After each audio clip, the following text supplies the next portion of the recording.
everybody, and welcome to episode 58 of CCA's Medical Minute, sponsored by Kroger Health. I am here today with my beloved colleagues, Jill Hunt, our oncology nurse practitioner, and Andy Guinigundo, our director of precision oncology. We're kicking off Thanksgiving week, and even though I was part of the conversation about Casual Monday, I apparently forgot about that this morning when I was getting dressed. I would like you all to pay attention to what Casual Monday means to the two gentlemen sitting to the right of me, because as you can see, they both are wearing jackets. True. However, only one is wearing a tie. Only one is wearing a tie, right. And I'm over here in my sweater. So, but I've got shorts on though, so. He's actually got his Christmas pajama pants on. With boxer briefs. So anyway, we digress. So we're going to talk this week. Once again, it seems like it's all about me, but it's really more about kind of going over some results that say, for example, an example patient might receive, right? And what those things mean, and what that tells you about what you do next. So I went to Houston last week, and I went down there to MD Anderson Cancer Center. To see my medical oncologist down there, and I got some blood work done, and I got a PSMA PET scan done, which I think Andy talked about a little bit last week. I think we used all those four initials in every different combination as well in the episode. So we're calling it a PMAS, Yeah. PS. Yes, exactly. Yeah. The Gotcha. PAMS test. The PAMS. That's Gotcha. right. And then, so I did have a consultation with my medical oncologist while I was there too. But the highlight of the trip was for the first time ever, I went to the Johnson Space Center, which is pretty awesome if you're ever in Houston. But we just coincidentally happened to be there just a day or two before the Artemis launch the other night. And so we learned a lot about Artemis before it took off the other day. So anyway. I love that you went down to your main purpose of going was to meet with your medical oncologist to talk about potential life-saving treatment options. But the highlight of your trip was to Johnson. Well, there's a term I coined a while ago called oncotourism, which is when you combine oncology with tourism. So whenever I go, a high market for the next big trend. Chris, he's going to buy some oncotourism stocks, I think.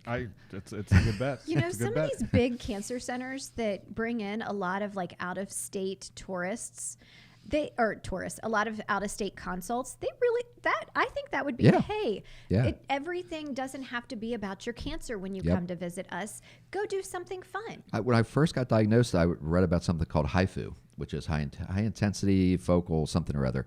But it was attractive because you had to go to Bermuda to get it.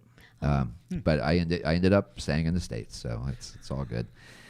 Did you get in-state HIFU? Is that like eating... At the time, it was only available in Bermuda.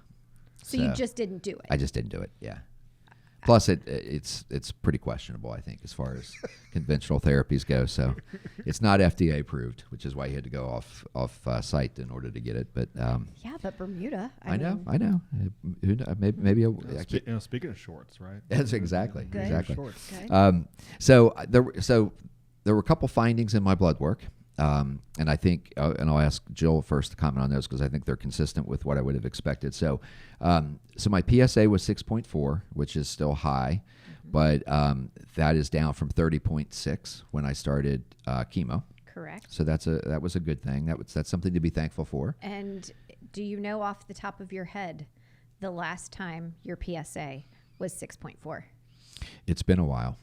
It's been quite some time, a couple of years probably. Yeah. Yeah. I don't think that it's been 6.4 since I've known you. No, I don't think so. It's been several years. My testosterone was hilariously low at 3. So normal range for that, I wrote this down, 193 to 740. I'm pretty sure my testosterone levels might be higher than 3. I'm pretty sure. And there's many days when it feels that way. I will tell you. Sorry. I'm not sure if that's good or not. But then also everything else was pretty good. I have to be honest, in normal ranges. But where I was low was red blood count, hemoglobin, and hematocrit. So I'm theorizing that's because of chemo. 100%. Okay. It will take your body. I mean, you have to keep in mind you've been on chemo for 6 months. Yep.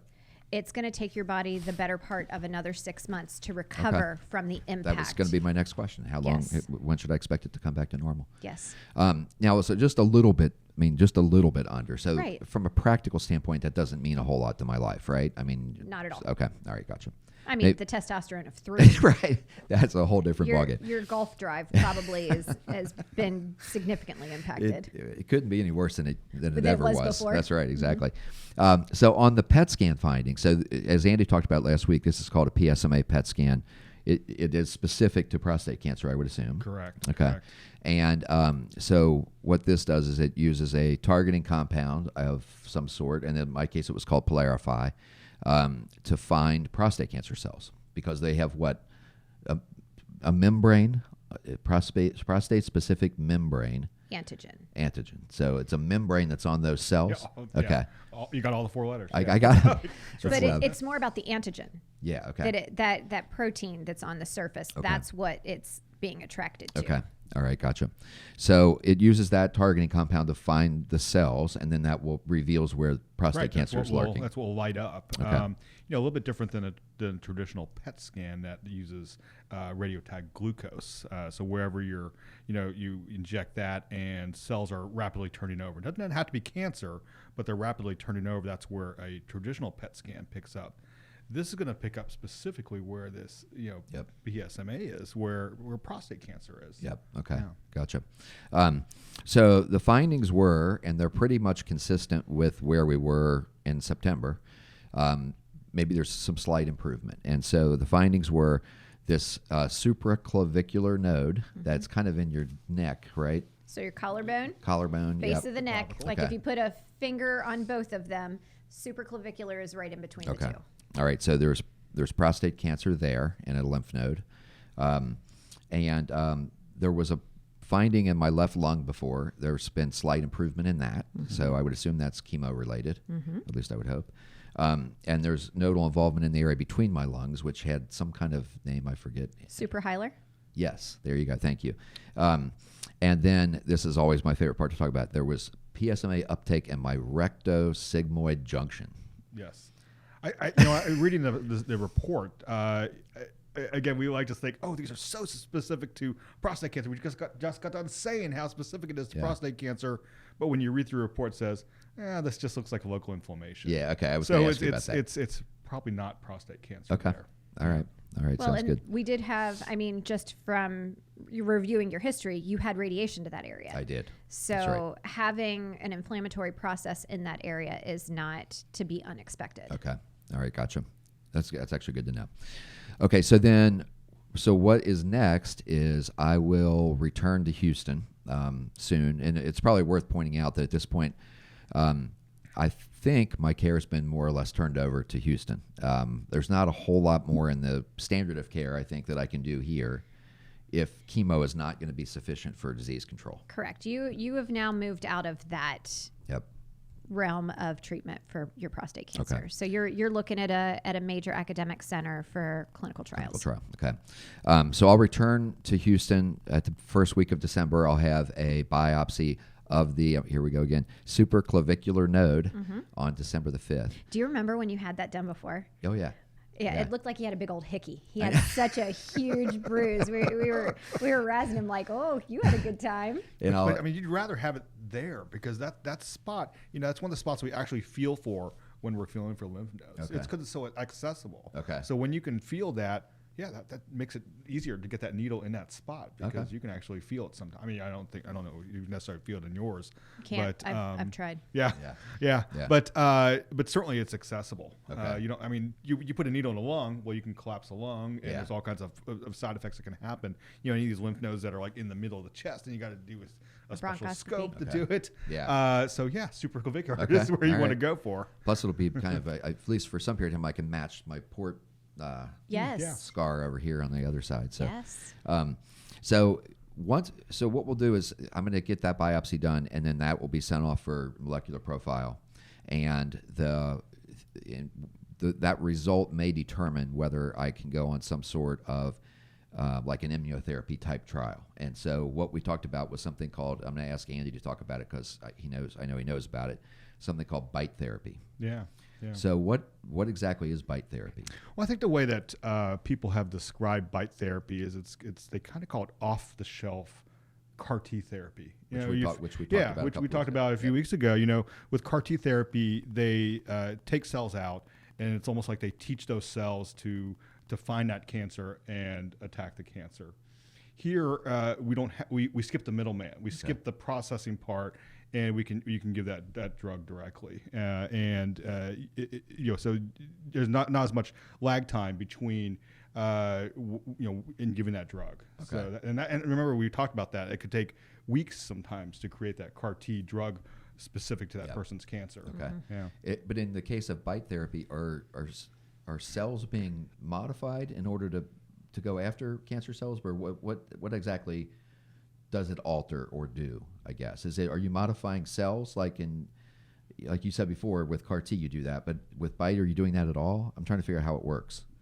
I believe that again, it's a immunomodulator type of drug, and so so the immune system. That's a big word. Okay. You got to break down immunomodulator like that. That's sounds like a ride. Well, it's like the new level of immunotherapy. Yep. You know, you're still working with the function of the T cells that are destroying the cancer. Okay. It's just, again, immune modulator is working in that capacity. Okay. All right. So if it turns out that if my molecular profile does not really support a great result through this BiTE therapy, then what will most likely happen is I'll go on something called Plevicta. And we've talked about that before. And Plevicta, as I understand it, kind of builds on the PSMA PET technology, if you will. So it uses that same targeting compound. Correct. Yeah. To find the cells, but then it delivers. Is it chemotherapy or radiation that it delivers? Are you calling me out because I said it incorrectly last week? Well, I wasn't sure. No, it is indeed radiation therapy. Okay. Right. I don't know what I was thinking last week, but there are drugs that do that where it'll attach to the cancer cell and deliver chemotherapy. In this case, it's not chemotherapy; it's the radiation therapy that is that PSMA is attaching to that, and the radiation being in the proximity. It kills off those cells. Okay, gotcha. So then, as far as you know, like last week when I had my PSMA PET scan, you get injected with the tracer, you sit there for a little while, and then they do the PET scan. Since it's using that same process, is the treatment process the same? It's just concurrently delivering radiation? Yep. Correct. Okay. Correct. They use the same technology. Okay. Best way that I can describe it, like when you sit there, you think about some of these crazy like action movies where they strap something. It's like it's like strapping the bomb to the mouse. Okay. And where you want the mouse to go, you put a big chunk of cheese. So you essentially have making this up as I go.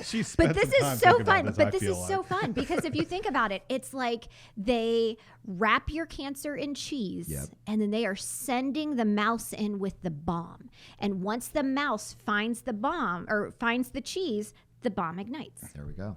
Cheesotherapy. That's right. Hey, just wait. All right. Thank you, Jill. It was a valuable There you go.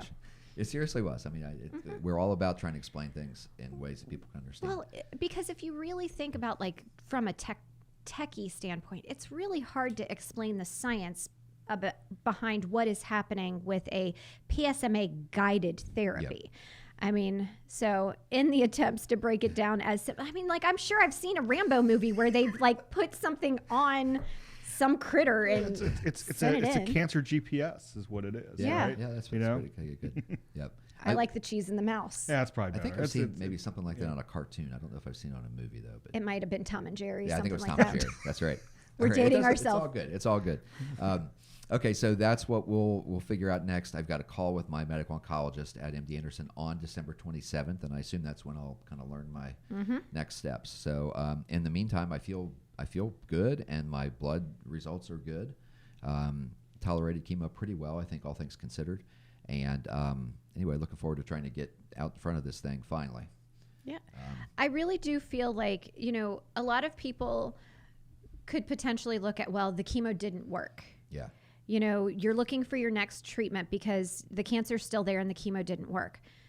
The point I was trying to make with how long's it been since your PSA has been 6.3, 6.4, it's been a very long time. So what we've done is we've reset the clock Yeah, that's true. back a couple of years to give time for you to figure out what the next steps Yep. are. Yep. So although we didn't get the complete response results that we would have all loved to have seen, we did get some positive results out of this chemotherapy. That's a good point, and that is something to be thankful for. And just as a frame of reference, Plevicta, which we just talked about, was only approved by the FDA in March of this year. Right. So the pace of some of these developments is quickening.